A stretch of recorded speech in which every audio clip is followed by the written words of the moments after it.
Okay, guys, welcome back. I have Mr. James Whitehead with me. Now, if you don't know who Mr. Whitehead is, I suggest you go back into my videos. He's a politician out here in Philadelphia, and he's always giving his opinions. And we're going to get into a lot of different juicy topics and social issues happening not only in Philly, but also around our country. So, Mr. Whitehead, how have you been? It's been a while since we did an interview. How have things been for you? Everything has been going great. Been doing a lot of things in the nonprofit sector, and one of them is the Community Justice Partnerships, where we have a team full of lawyers that fight for people's civil rights. And I've also sat on the board of the Change What Matters music program, which is the CWMP, both of which are online and easy to look up. And the Change What Matters music program, we target at-risk youth to help them get into the music business rather than marginalizing themselves and just being in one direction of hip-hop music. So we teach them engineering and things of that nature. Mm-hmm. And with the CJP, we do community outreach. We help get people resources when they need it in terms of housing, legal aid, counseling, therapy in some instances. And I've been busy with that. And I've also joined the United States military. Wow, you joined the military. Okay. Yes. What was your purpose of joining? Like, that's so far left. I would have never expected that. Is there any reason why? Yeah, I believe that every person should think about joining and fighting for their country. And second, the reason why I went was, well, of course, the benefits were great and could be highly needed in terms of, you think about the three things that we spend most of our money on, which would be housing, medical, housing, and health insurance. So it helped me out in that. And I always wanted to do it. I was getting to that point where I would either be wishing that I did it, and I would have really went past that threshold of the age to go into the military. So it was like, do or die for me. And I don't want to ever live a regret. So I was like, I got to punch my ticket in and try. And that's what I did. Do you feel like it's a struggle as a Black man to really make your mark in politics and be a politician? Absolutely. Let's talk about it. Yeah, because when they see Black men, we tend to get marginalized in this thing where only certain issues matter to us instead of the broad spectrum of everything, right? Like when you think about economic, social issues, they tend to marginalize, typically in the media, they're like, well, they would only ask us questions if you're a Black man like myself.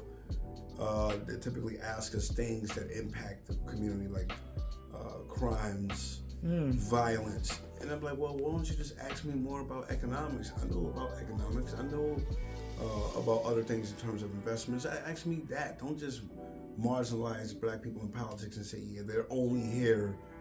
They were only going to ask them questions when pertaining to women's rights. Housing, and it's a lot more to talk about in politics, and I just beg the media people, stop just asking me about Black issues.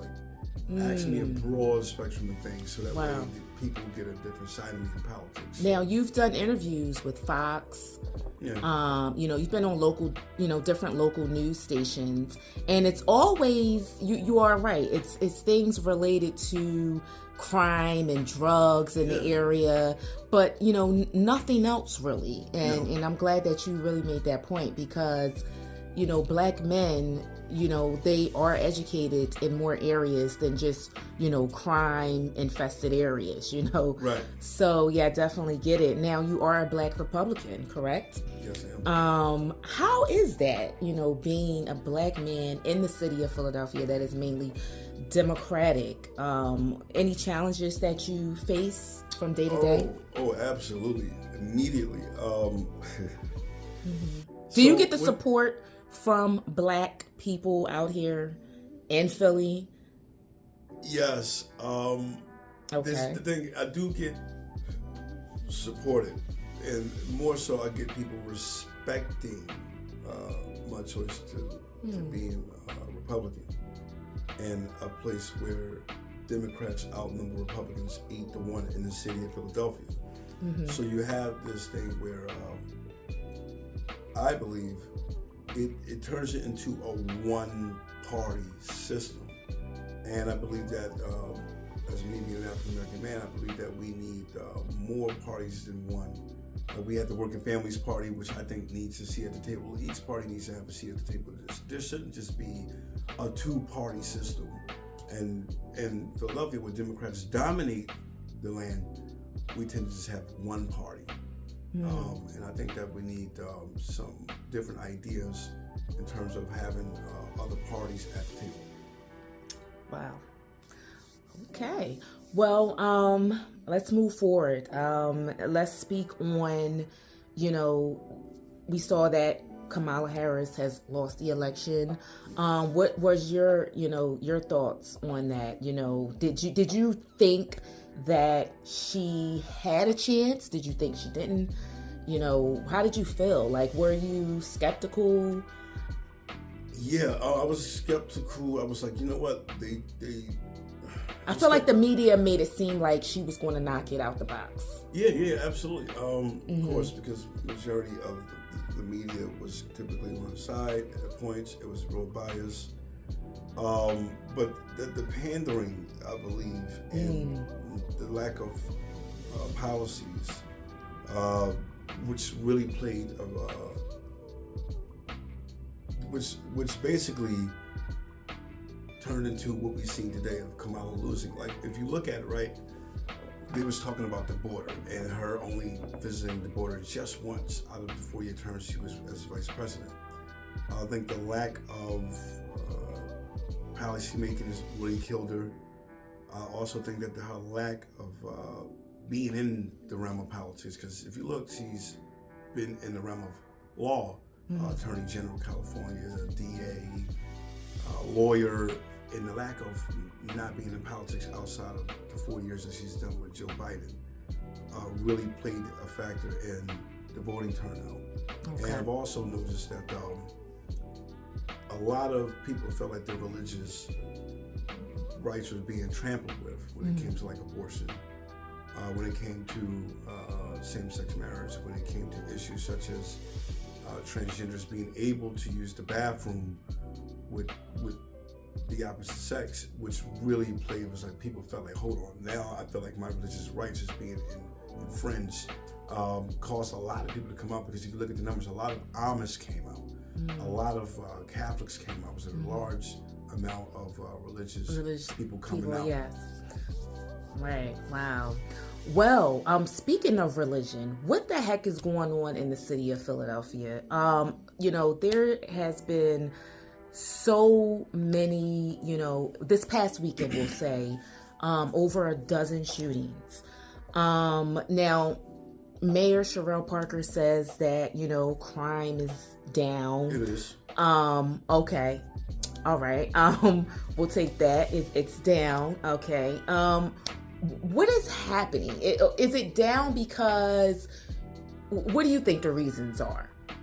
I think a couple of the reasons is, the biggest reason, the pandemic. The biggest reason I believe crime is down is because the pandemic. I mean, if you look, even Larry Krasner said it, and I agree with him on that. Like the pandemic, I think and I'm from the hood, so I'm not even going to be politically correct. I'm going to be straightforward with the viewers. The pandemic literally made people just sit at home and literally do nothing. So it isolated people. Not only did it isolate people, but there was crime before. Crime. But it wasn't as bad. Now, it wasn't as bad? No, it wasn't as bad. I mean, look at what's this. Okay. 2020, 2021, 2022, Philadelphia had hit a record of homicides. One year we had 562 homicides. One of the main reasons why I think that was is because the payout. The payout gave 18, 19, 20-year-olds $20,000 to go buy ammunition, heavy ammunition, and gave them access to do it, right? Like, you can talk about being tougher on gun laws, but still, if I got enough money, I'm going to buy that gun with a switcher on it, right? Like, you go, okay, this gun costs us $10,000. It's a killing machine. They're able to turn these handguns into semi-automatic rifles, and just roll the guns and they'll add an extended clip to it to shoot out 40, 50. Now, these kids, when it was during the pandemic, not only did they not have nothing to do, but they have access to funds to be able to go out to buy the weaponry. Now, as the pandemic goes away, we're moving further and further from the transgression of people having an allotment of guns. I think the pandemic played a real big reason into the crime increase over the year of 2020, 21, and 22. So okay, so you say the pandemic has something to do with it. You don't think drill, rap music had anything to do with it? Yeah. Record labels pushing this type of music, because at the end of the day, this is what is being promoted and on social media, and that's where the majority of time is being spent.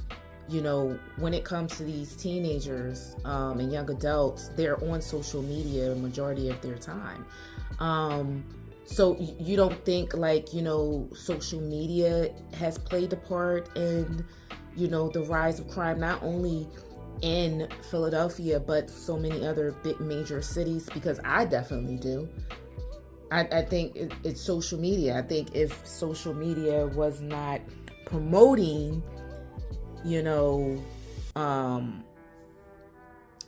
this type of behavior and allowing guns to be shown in videos and, things of that sort, things that they could actually monitor, like they monitor, political discussions that, people put out on their platforms. Yes. They monitor that, but they don't. Place filters on them. Yeah, it's like, it's backwards, so I definitely blame, social media having a great part of, they contributed a great part to why crime has risen over the years. Now, when you look during the pandemic, again, back to the pandemic, you've seen that social media, a lot of these apps, like, you could just go into one where people were working at home.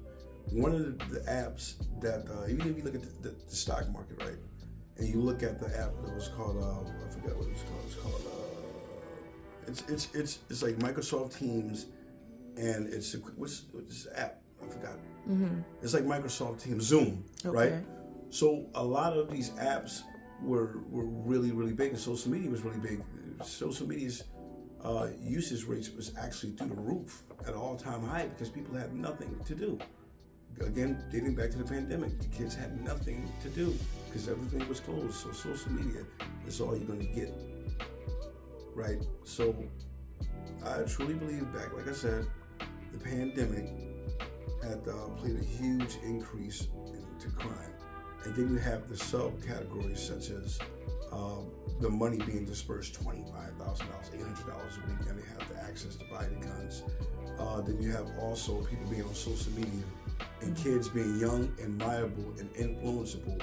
And being so we have the pandemic and nothing to do, they're going to be on social media all day.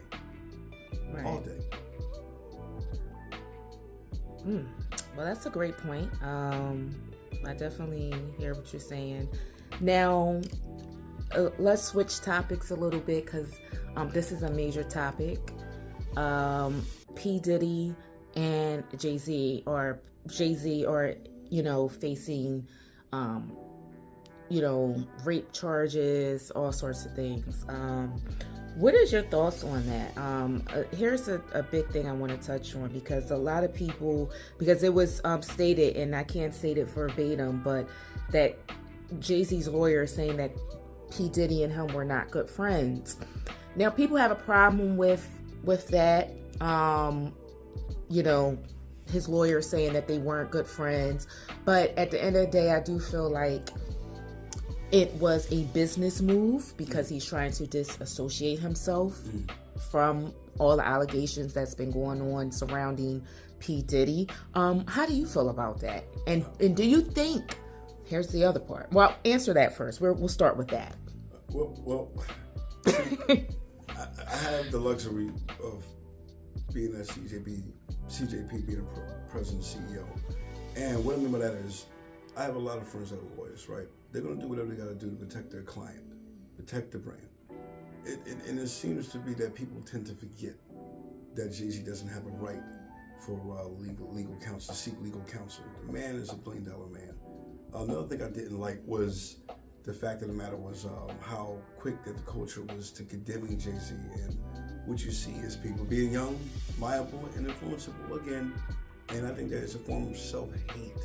Like when they go, oh, Jay-Z passed him. And it'd be our own people that's so quick to condemn them. But if you look in the law, it says that you are innocent until proven guilty. And Jay-Z was not found guilty of any crime associated with Diddy. Do you think that Jay-Z, allegedly, like they put out there, raped a 13 or 14-year-old girl, however old she was? I know she was a young adult. Okay. I wouldn't know. I would hope he wouldn't. Mm-hmm. Not just for the sake of himself, but his family's face. Mm-hmm. And the young girl, I would hope that's not true. However, I don't know. I couldn't go further. Do you think the allegations against P. Diddy is true? I think that it could play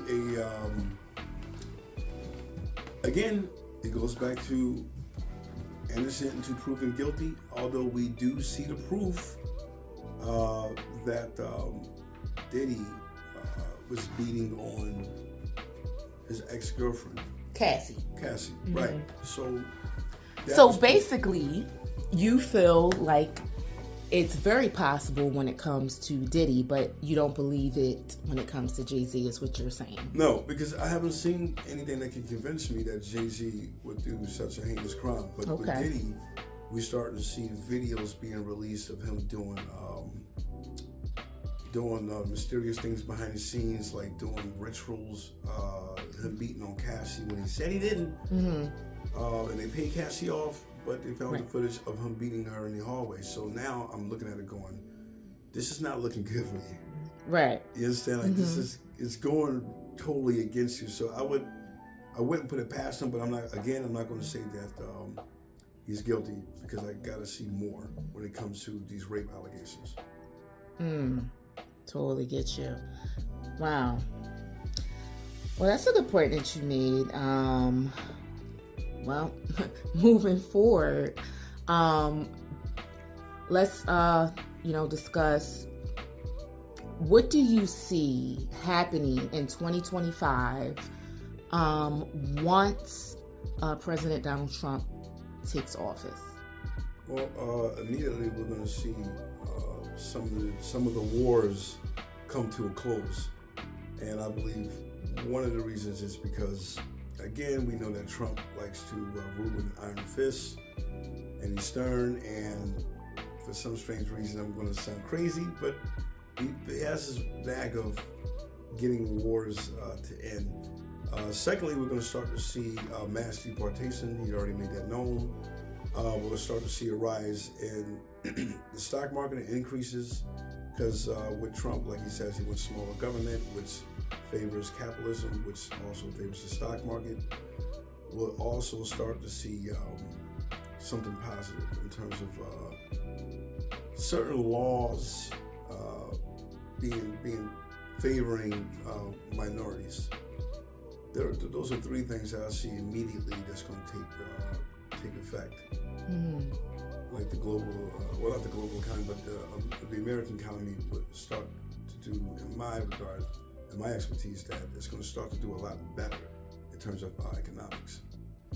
In the border, there will be mass deportation. Again, I also believe that there will be better security at the borders. Okay. The Mexican and America's border. I think that he's going to be more strict on that. Wow. Yeah, definitely. I definitely think so too. Do you think inflation will come down? How do you feel about that? That when people bring up inflation. The only way to battle inflation is through interest rates, but not only with interest rates, but less printing. Mm-hmm. Now, if you look, Trump is very, very big on basically creating a budget surplus instead of a budget deficit. So what's happening is America is printing way too much money, and way too much money. If you look at the Bidenomics, which was like $1.3 trillion spending package where they had to print up the money. Mm-hmm. But if you look, America has to borrow that money from somewhere. And we also have to make good on our debts. Like if you look at China, who owns $900 billion of the United States of America's debt. Not only do they own $900 billion of our debt, but they also own our manufacturing.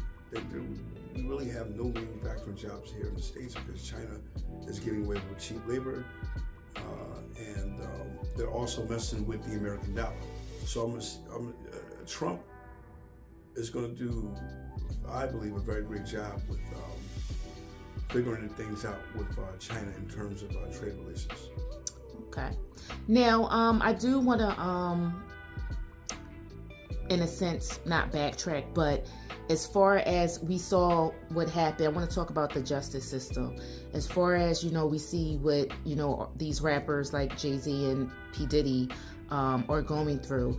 What would you like to see as a black man happen, in favor, how would you want the justice system to favor, what changes would you want to see for the black man in the justice system?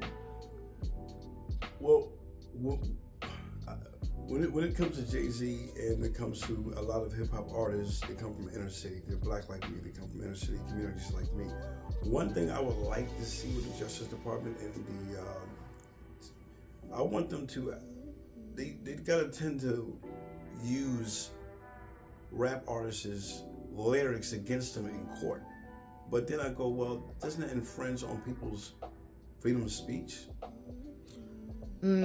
So you would rather rap lyrics not be used in the court of law? Yes. Okay. Because it's not always true. That is very true. That is very true. It also infringes on people's freedom of speech. True. But at the same time, do you feel that, if there is evidence and you have a confession also,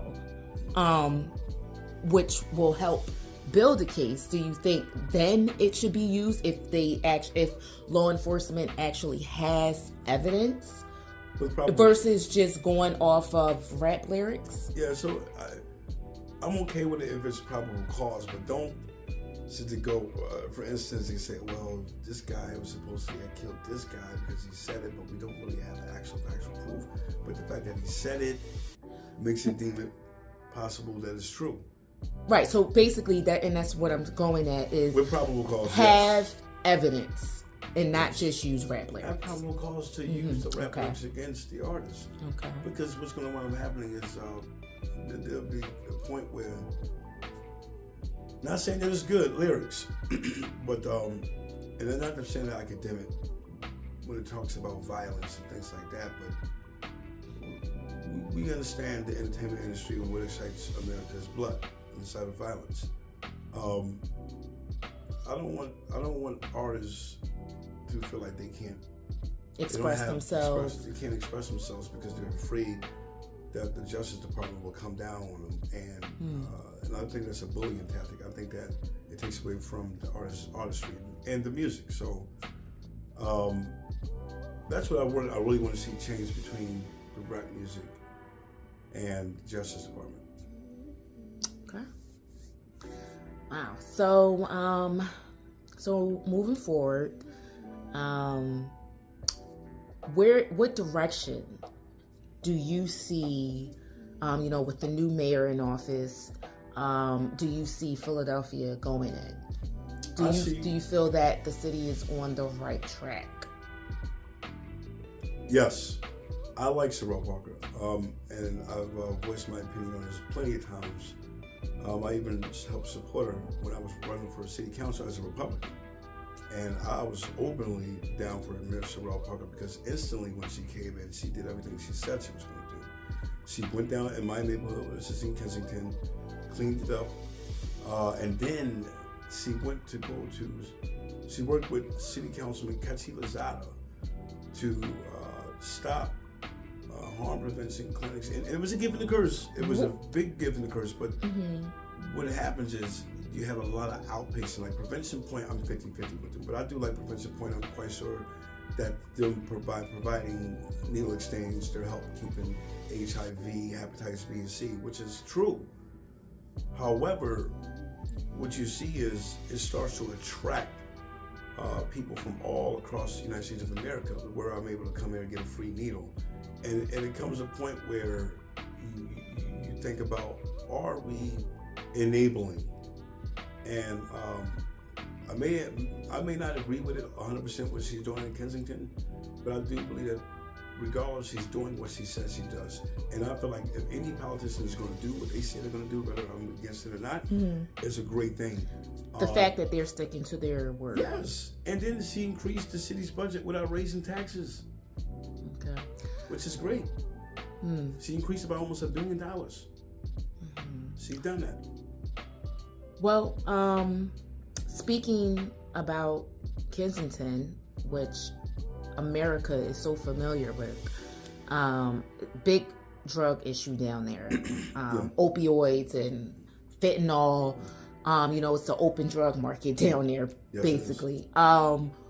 Being as though you mentioned, she cleaned it up. Where did those drug addicts go? Well, she cleaned the corridors up, which is the main avenue part. And what she did was place gates in the middle of the sidewalk, where it makes it very hard for an encampment site to set up, or a tent city, or whatever you want to call it. It makes it very difficult for them. And they weren't able, ever since some gates were placed there, you don't see as much encampment sites on the main corridors. Instead, what you're seeing is them moving into the back blocks, or finding parks. Like, So basically, they're just moving. Yeah. Moving to the side blocks and on the side of businesses. I think that what we need down there is inpatient treatment facility centers. Now, Sorrell Parker did try to create an inpatient treatment facility center for drug rehabilitation purposes, but she was going to do it in Fairmount, and they caught a lot of backlash from the people because they felt like, I don't know if it's true or not, but they felt as though the RCOs, community legislators, people that live within the community and the confines of the community felt like it was a big stab in the back, because she did not, what they say is she did not let them know. And when I said, okay, you want to shut down prevention fund, but what are you going to do to replace it? And she tried. And she's still trying to figure out ways to fix the drug epidemic here in the city of Philadelphia. Last year we had over 1,500 overdoses. The majority of that was in Kensington. Wow.